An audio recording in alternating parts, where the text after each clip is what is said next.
let's go to the Word of God, and we're taking our text from Hebrews, the 10th chapter. I'm reading from the New Living Translation.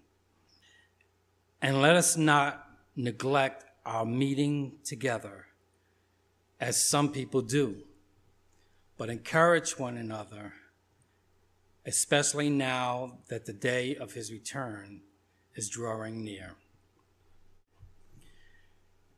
And let us not neglect our meeting together, as some people already do. I'm going to be speaking today and the next couple of weeks on the subject of why people leave the church. Why people leave the church. September 21st, the day of our potluck, is National Back to Church Sunday. This is a time that the evangelical community around the country and actually around the world is dedicated to bringing people back into the fold. Now, it's obviously designed to mirror back to school. September is a time for people to, after a long, hot summer, to get back to school, get back into the swing of things. And so the churches of America and the world have attempted to parallel that and call for a time to get back to church. This week and next Sunday, I am going to be teaching on the subject of why people leave the church.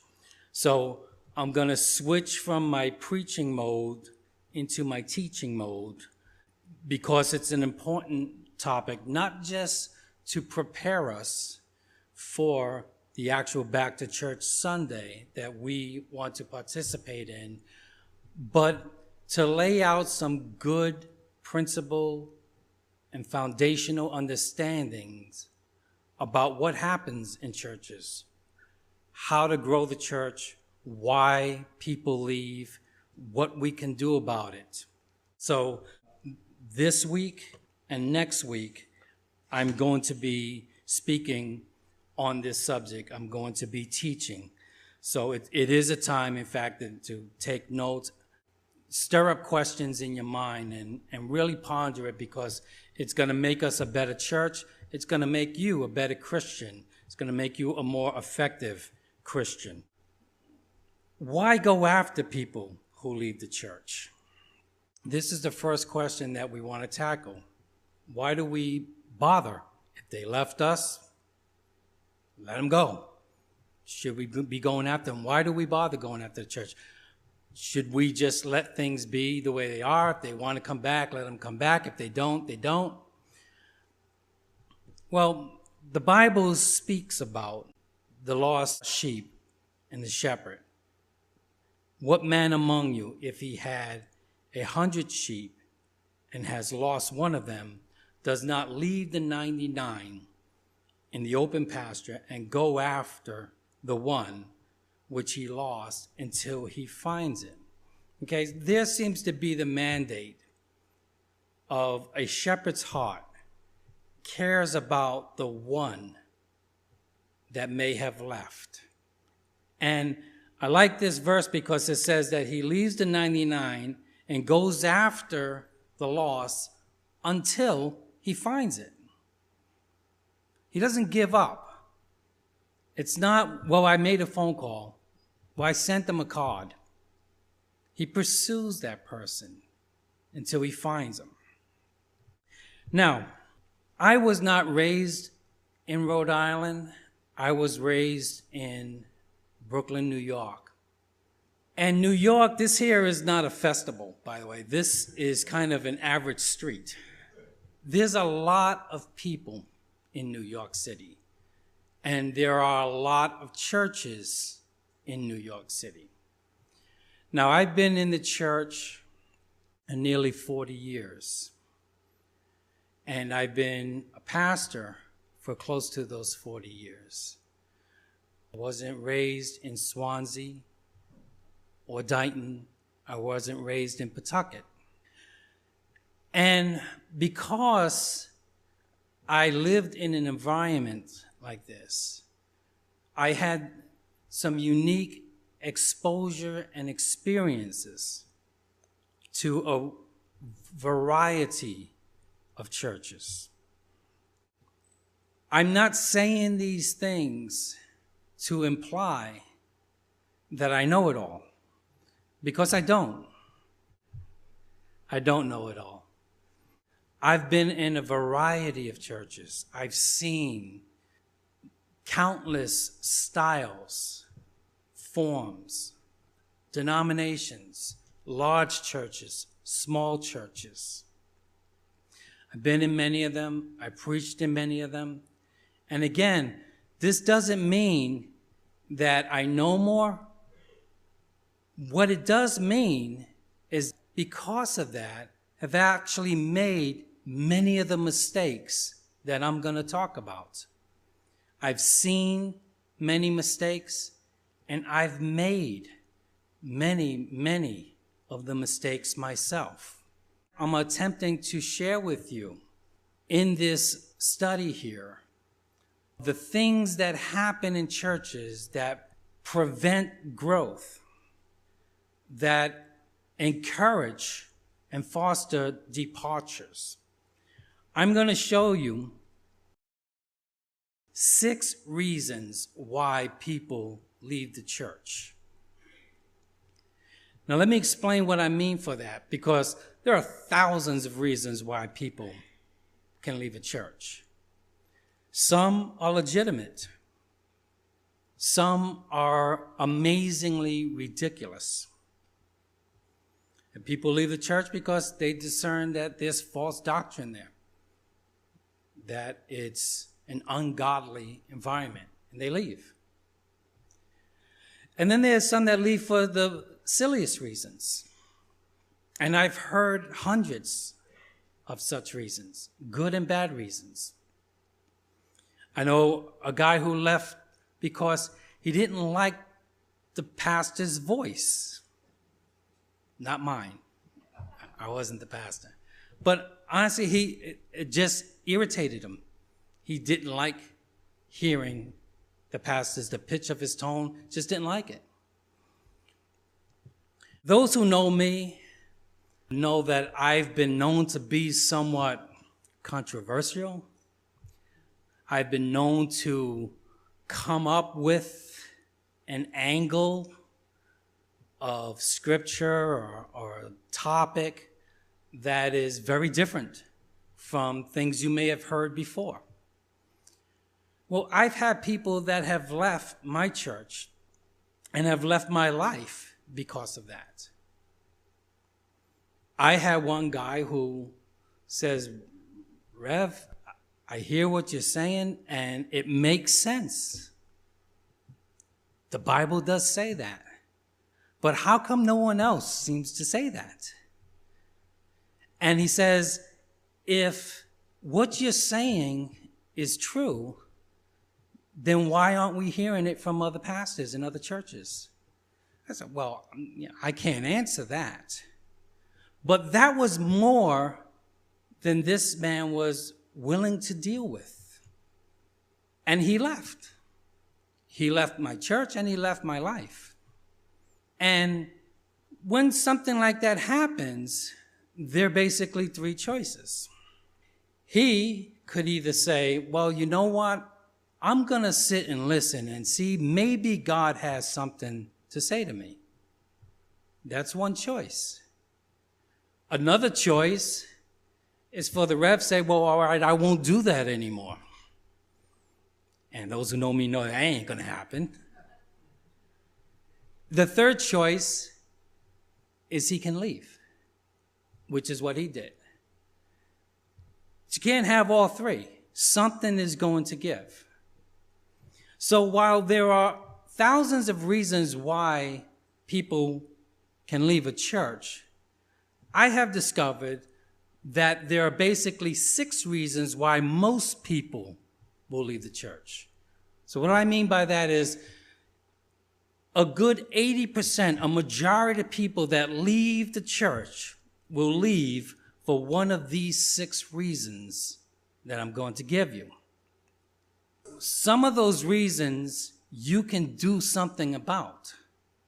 Some of those reasons you're not going to be able to do anything about. No matter how hard you try, you will not change it. You will not change the outcome. But it's important for us to be able to identify why people are leaving the church. The old edict, you can't fix it unless you know what it is. So it brings us to the next question. Should we go after people who leave the church? Should we even be bothering to do this? If they left for one of those reasons or a bad reason, maybe we shouldn't be doing anything. You just said there's some things, no matter what you do, it's not going to change the outcome. So should we even bother trying? You've said before, don't chase people who don't want to be caught. And a lot of people do that. They spend a whole lot of time trying to convince people to love you, to be with you, who will never love you or be with you. So if you're engaged in that, you are engaged in a futile exercise. More so, you're wasting your time and God's time on doing something that can be productive. There's a verse in Scripture in 1 John, the 2nd chapter. It talks about people who leave the church. And in this verse it says, these people left our churches, but they never really belonged with us. Otherwise, they would have stayed with us. When they left, it proved that they did not belong with us. Now, the writer of 1 John was speaking specifically against a cult. They were known as Gnostics. They were false prophets that had infiltrated the church. And in time, they left.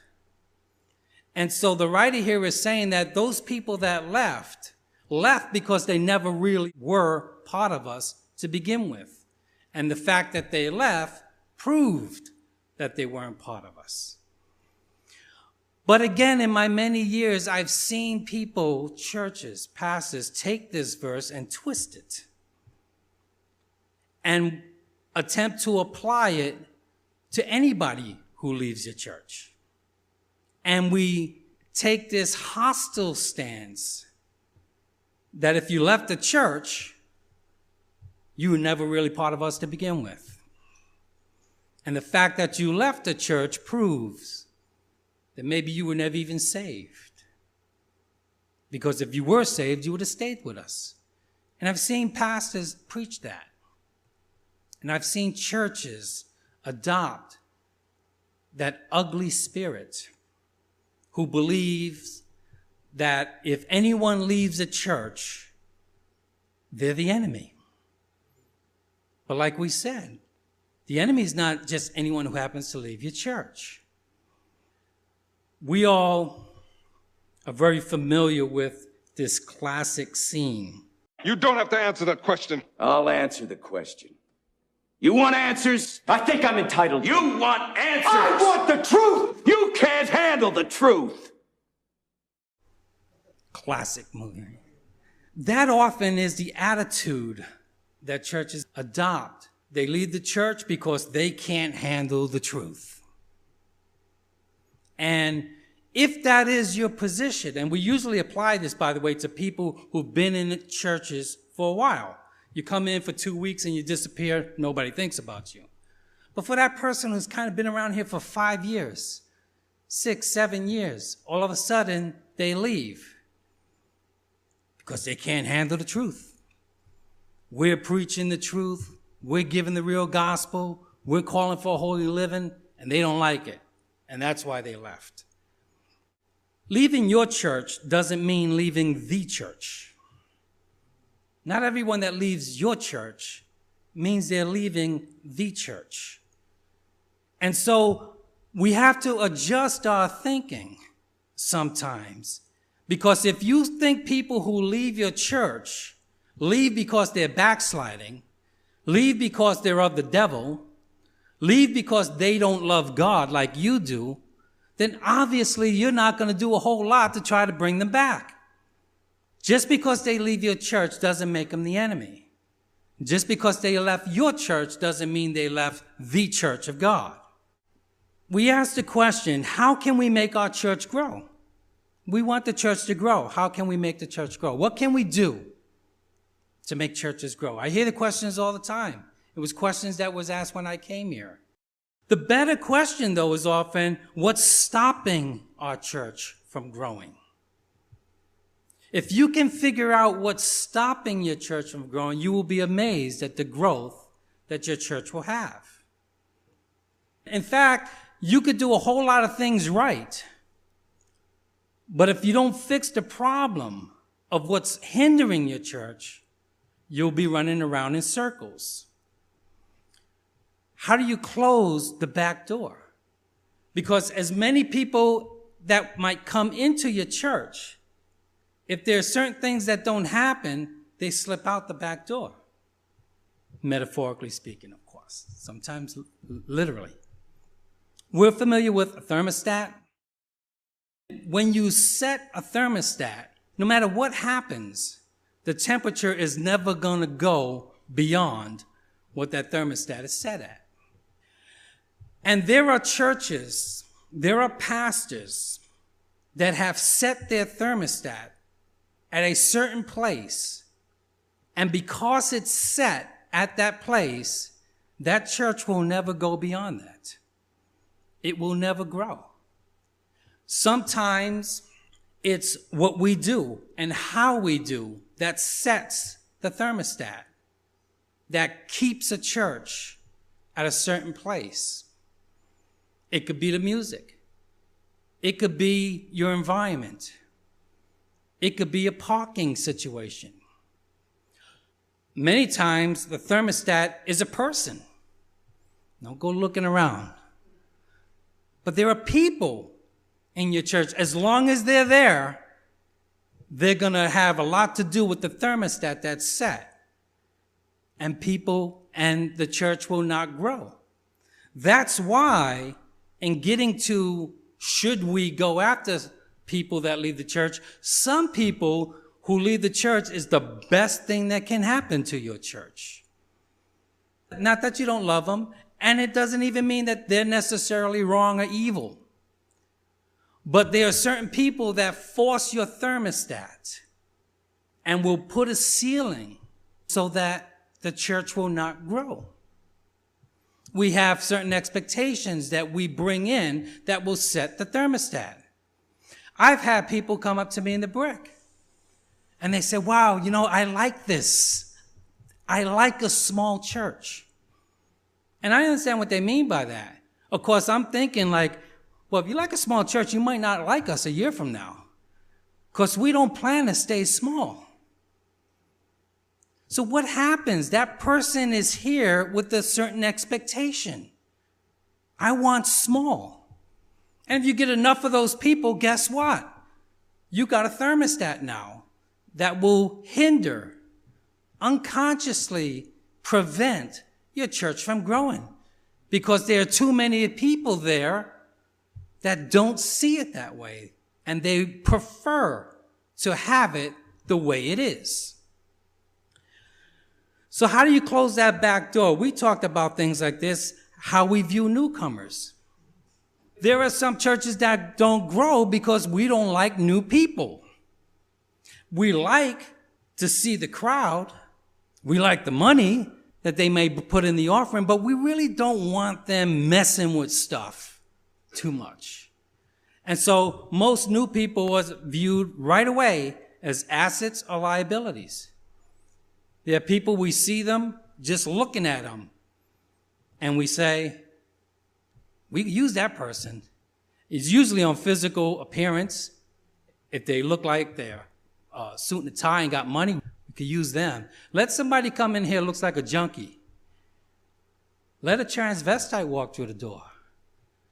How interested are we now in winning them? Or would we prefer that they go to the church down the block? Let me talk about a 3-Sunday rule, something to think about. When you see people in the church that have been here for a while and they miss 3 Sundays in a row, they're usually gone within a year. Now, I'm not talking about they're on vacation. I'm not talking about if they're sick, if there's an illness, something like that. I'm talking about 3 Sundays for no apparent reason. They've just stopped coming 3 Sundays in a row.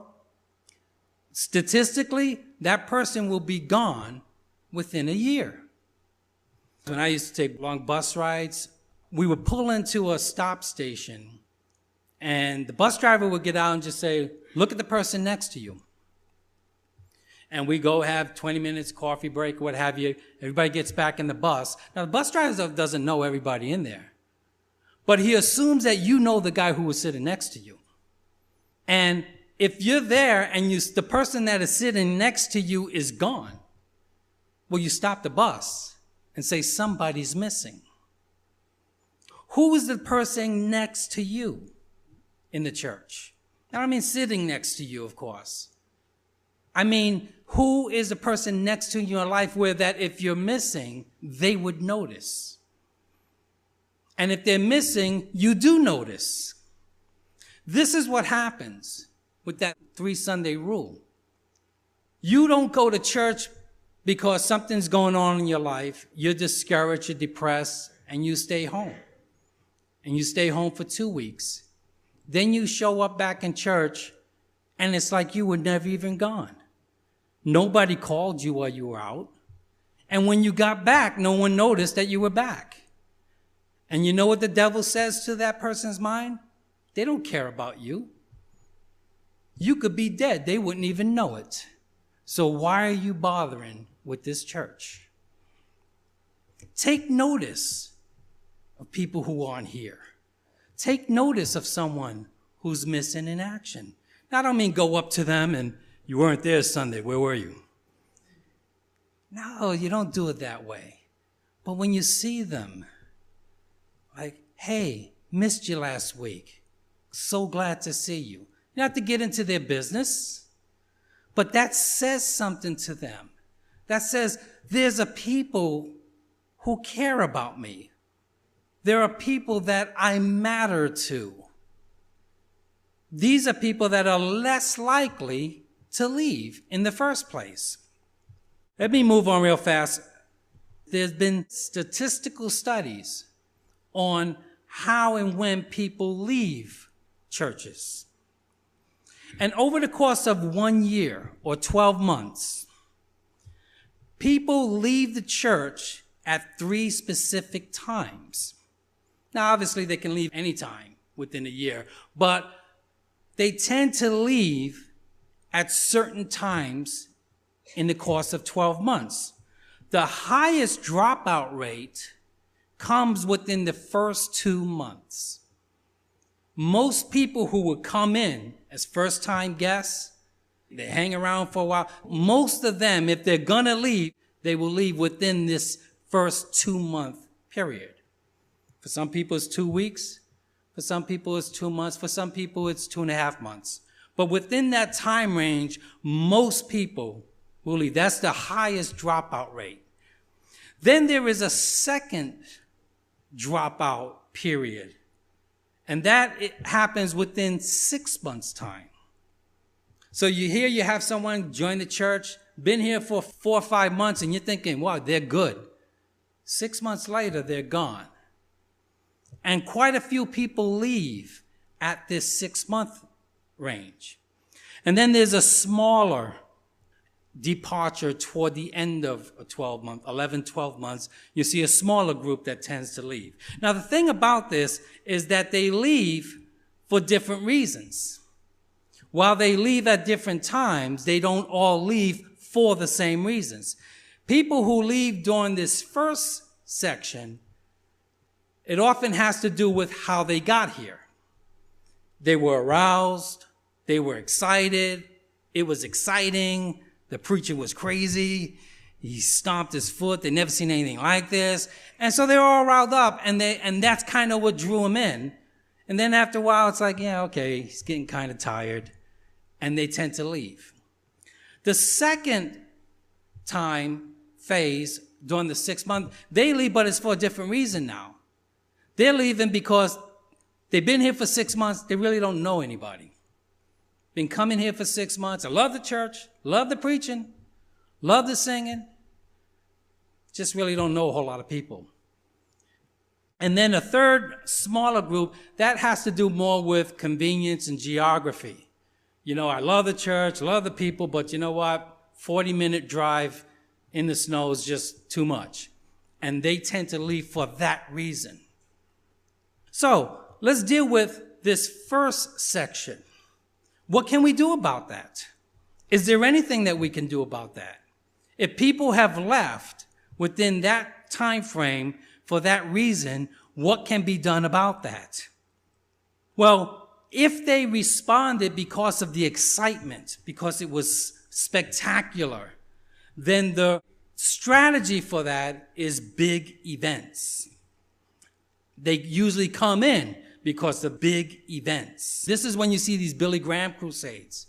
Thousands of people run up to receive Christ. 2 months later, they're all gone because they were inspired. They were aroused. It was exciting, but it didn't stick. So you say, well, too bad, they're gone. No. What drew them there was the big events. So now if you have that kind of response, but you only do it once a year, then you're not going to draw a lot of people. So you need to do several within that 12-month period because of what we just said. Not all of them are going to stick. So the response to that is big events. The Bible actually alludes to this. There was a Hebrew holiday called Shavuot, which is also known as the Feast of Weeks. My time is getting through, so I'm going to zip through this. You shall count the weeks for yourself and begin to count 70 weeks from the time you begin to put the sickle to the standing grain, and then you shall celebrate the Feast of Weeks. So they were supposed to do this for 7 weeks, which results in 49 days, and then a celebration. That celebration is known to us as Pentecost, meaning 50, as in Pentagon, 5. Pentecost was, as we know, the day the church was born. And it was not surprising that God used this principle. He would send the Spirit on a holiday. Why? Well, there were a lot of people in town. And that's what we had in Acts 2. And the day of Pentecost came, all the people were in one place. Verse 6, and when this sound occurred, the crowd came together. What crowd? Well, there was a holiday going on. So there were lots of people around there.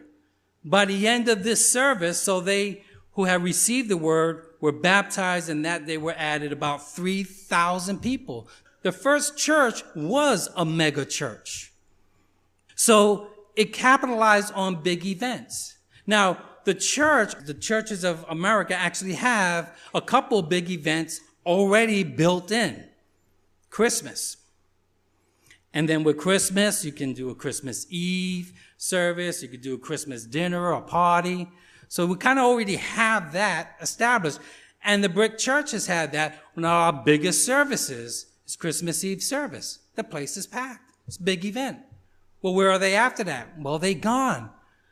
So we'll see them 12 months from now, or we can think of other big events that will draw the crowd. Easter is another built-in big event. And under that, you can have a Good Friday service. But there are other kinds of big event things you could do. There's Thanksgiving. There's Mother's Day. You can have cookouts. You can have movie night. What I mean by movie night is you don't just show any movie. But there were churches when the Passion of the Christ came out. Churches opened up their doors and played the Passion of the Christ for all to come in to see for free. Recently, there was a History Channel with the Bible series. I know churches that opened up the doors and showed that History Channel special of the Bible. It drew in people. A big event is an occasion, something conjured up to attract a lot of people at one time. Baptisms can be a big event. We've had some baptisms the other week. That's an occasion to tell somebody something special is going on. It's not going to be your same old dried out church service. Something special. Family members who will never come to church will come for your baptism. Maybe you should get baptized again just to bring folks here. You can have concerts or plays, Christian concerts, Christian plays. Something different, an occasion to invite people. Various seminars. We're going to be doing a marriage seminar. We're going to have guest speakers. We had the National Day of Prayer. Again, different occasions, services that give the potential to bring an extraordinary number of people, an above average attendance. Hence, Back to Church Sunday can serve as one of those opportunities that can reach the people that tend to come in this phase. All right, 6 reasons. I'm going to start now, and then we'll pick it up on next week. The first reason why people would leave the church is it's a bad match. The church just doesn't fit them. Now, this can be acceptable, it can be unacceptable, but it can be a reality. There are people that won't come to your church or will leave your church because it's a bad fit. It's too hot. It's too cold. I can't find a parking space. It's too far to drive. The preacher is too loud. The music is too loud. These are people that will leave because it's a bad fit. It doesn't mean that you're doing it wrong. It doesn't mean they're doing it wrong. It just means it doesn't work. What the church needs to understand is while you should be a church for anybody, you're never going to be a church for everybody. Everybody is not going to dig your church. Everybody is not going to like the way you do church. What do you do about that? I've seen pastors and churches stop and hinder their growth trying to do something about this. When you try to be a church for everybody. And so you have people that come in and they don't speak English. So now we have to do something. Let's create a translation ministry that can translate to that person who doesn't speak English. And you come up with all of these things trying to please everybody. And what you end up with is a diluted vision, a divided focus. If someone speaks Portuguese and they don't speak English, well, you know what? This is not going to be the church for them. There's nothing I can do about that. I don't speak Portuguese. So, do I try to accommodate or be something that I'm not? Or do I accept and understand that this is not going to be the church for them? Again, go back to my example. You're too controversial. I don't like, you're saying stuff I never heard anybody say before. So should I stop doing that? If that's the way God made me, if that's the anointing that he gave me, should I stop doing that to try to accommodate somebody who's not getting what I'm saying? I do all that I can to make myself understandable, but I also get that not everybody's going to get me. Some of you folks right here don't get me yet. Okay, so you're not going to please everybody. You're not going to be a church for everybody. I'm going to stop here. I'm going to expound on that reason, and I'm going to give you 5 more reasons. People get ready. Jesus is coming soon. We'll be coming home. People get ready. Jesus is coming to take from the world alone. People get ready. Jesus is coming to take from the world alone. People get